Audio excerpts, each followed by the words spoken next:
जगत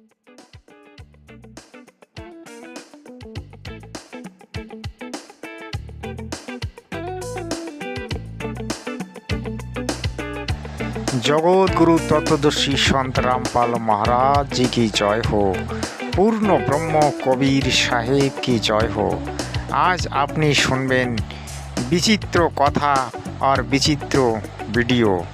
আপনি আজ জানবেন আমাদের পরমাত্মাকে, আমাদের প্রাণ গোবিন্দকে, প্রেম কি, প্রেম শব্দের অর্থ কী এবং জগৎগুরু তত্ত্বদর্শী সন্ত রামপাল মহারাজজির সংক্ষিপ্ত প্রবচন।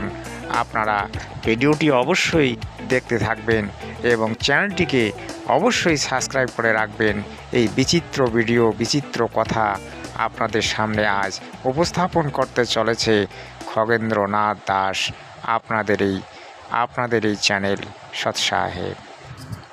আপনারা শুনুন একটি বাউল কীর্তনিয়ার বাউল গান, তারপর আমি আপনাদেরকে তত্ত্ব কথা শোনাবো। আপনারা মনোযোগ দিয়ে অবশ্যই শুনবেন সৎ সাহেব। মায়ার জালে আবদ্ধ হয়ে, মায়ার জালে বন্দী হয়ে আমার প্রাণ গোবিন্দকে ভুলে রয়েছে।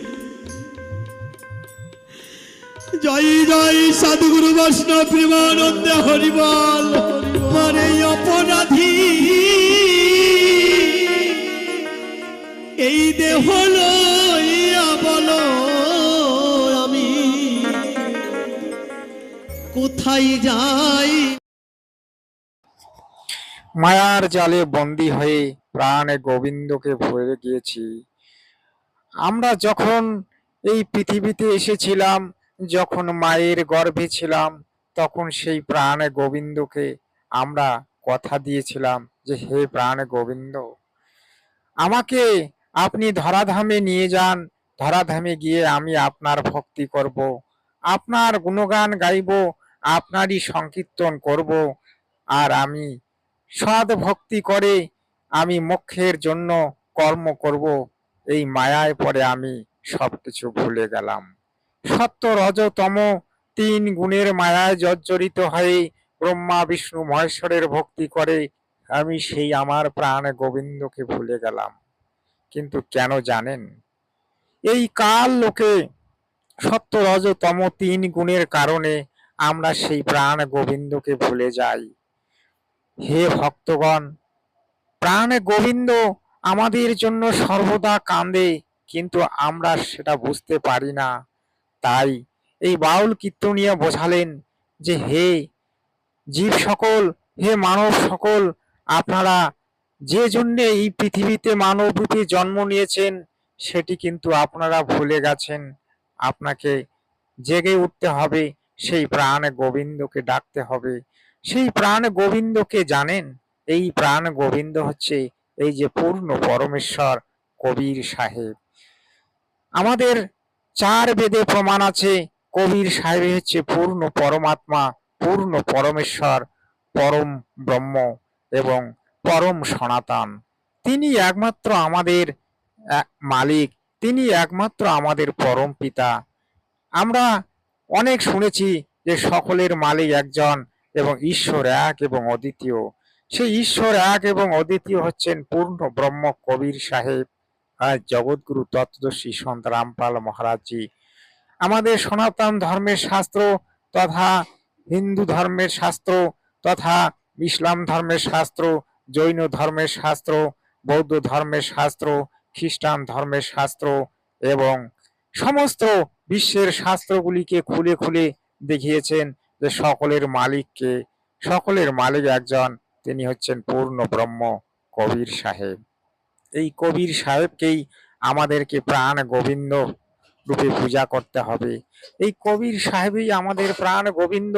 এই প্রাণ গোবিন্দ শব্দটির অর্থ হচ্ছে পরমাত্মা।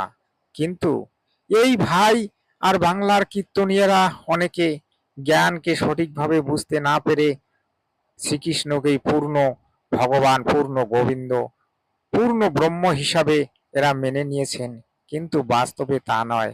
আপনারা চোখ খুলুন আর জগৎগুরু তত্ত্বদর্শী সন্ত রামপাল মহারাজের মঙ্গল প্রবচনগুলি শুনুন, তাহলে আপনারা সঠিক জানতে পারবেন সৎ সাহেব। শুধুমাত্র যারা নিজেদেরকে হিন্দু মনে করছি শুধু তারাই নয়, যারা এই ভারতকে ভালোবাসে, যারা ভারতের এই সভ্যতাকে ভালোবাসে, তারা সকলেই এক প্রকার হিন্দু। তারা যে মতবাদেরই হোক না কেন, তারাই প্রকৃত হিন্দু। আবার আমি যদি হিন্দু ধর্মের হয়েও আমি যদি ভারতকে ভালো না বাসি, বিশ্বের এই প্রাচীনতম সভ্যতাকে ভালো না বেসে বরং উল্টে একে কুলসিত করতে থাকি, তাহলে আমি যে ধর্মেরই হোক, আমি হিন্দু নয়, আমি ভারতীয়। দেখুন, এই ভাই সঠিক উত্তর দিয়েছেন। আপনি ভারতীয়। আপনার একটাই পরিচয়, আপনি ভারতবাসী। আপনি যে ধর্মেরই হন না কেন, চাহে হিন্দু, চাহে মুসলমান, চাহে খ্রিস্টান, চাহে জৈন, চাহে বৌদ্ধ, কিন্তু আপনি ভারতীয়। এই ভারতবর্ষের সমস্ত নাগরিকই হিন্দু, এবং হিন্দু শব্দের অর্থটি সনাতন থেকেই এসেছে। আসলে আমরা সকলেই সনাতনী। সনাতন ধর্মের যে প্রবর্তক শঙ্করাচার্য বা অন্যান্য যারা নিজেকে জগৎগুরু হিসাবে মানে বা জগৎগুরু বলে, কিন্তু আসলে সনাতন ধর্ম হচ্ছে শাশ্বত চিরন্তন, যে চিরস্মরণীয়, যে চির অমর, যার কখনো বিনাশ নেই, সেটাই হচ্ছে সনাতন। সনাতন ধর্মের সৃষ্টি এবং সনাতন ধর্মের পতন সম্পর্কে আজ পর্যন্ত কেউ পূর্ণ ব্যাখ্যা দিতে পারেনি, আর পারবেও না। কারণ সনাতন ধর্ম আপনি আপ সৃষ্টি হয়েছে, আর আপনি আপই থাকবে। সৎ সাহেব।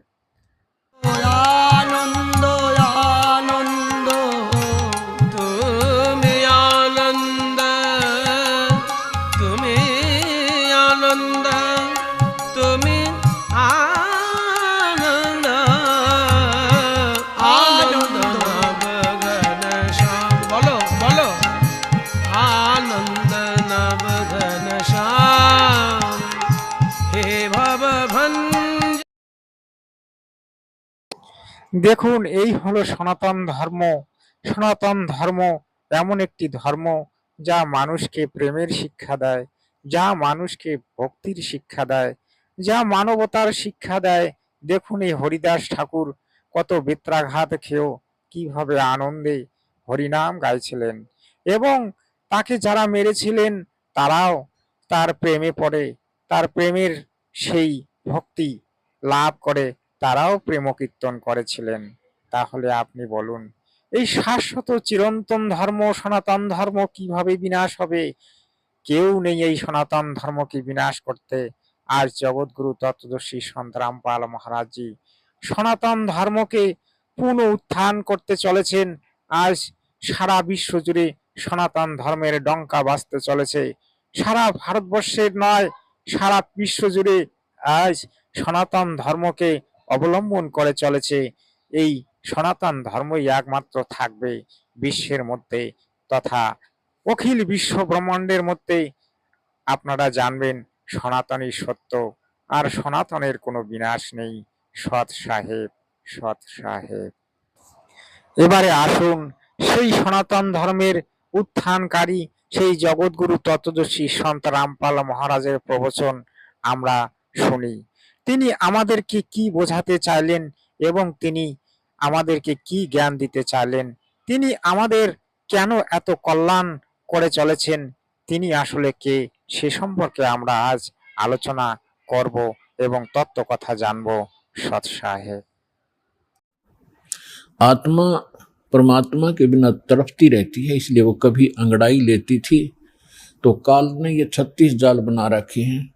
कोई तीर्थ बना दिया, कि तो मंदिर बनवा दिया, कहीं पर ये नकली संत बैठा दिए हुआ बाई बकने वाले। तो हम वहां जाकर अपनी आत्मा को संतोष दिलाते थे कि हमने मत्था टेक लिया।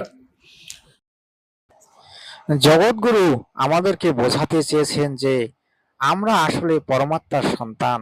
আমরা পরমাত্মার পূজা করব, পরমাত্মাই আমাদের স্বামী।